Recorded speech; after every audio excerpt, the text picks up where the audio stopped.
Malgré les bombardements russes, la société ukrainienne refuse le défaitisme et les sanctions européennes portent leurs fruits. C'est l'avis de l'ambassadeur de l'Union à Kiev, Matti Massikas. En déplacement à Bruxelles, il explique à Euronews que négocier maintenant avec Moscou serait reconnaître ses conquêtes territoriales. Il est clair que si les frappes devaient s'arrêter aujourd'hui, le processus de négociation procéderait ainsi. Ce qui est à nous reste à nous. Et sur le reste, nous pouvons négocier.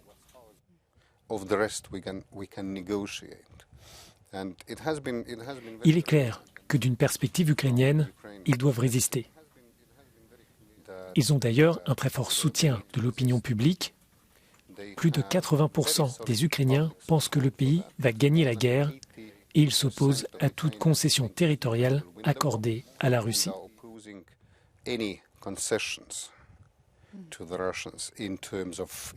Dans ces conditions, les partenaires occidentaux de l'Ukraine soutiennent l'Ukraine.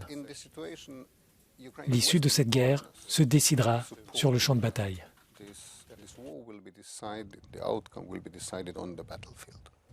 Est-ce que l'aide militaire est arrivée trop tard?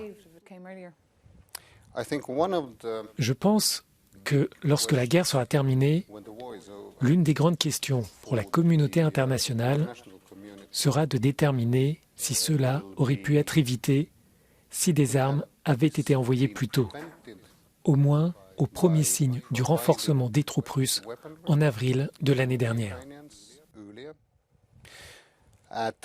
Pour le moment, tout ce que l'on peut dire, c'est que nous devons armer l'Ukraine maintenant pour qu'il puisse gagner la guerre.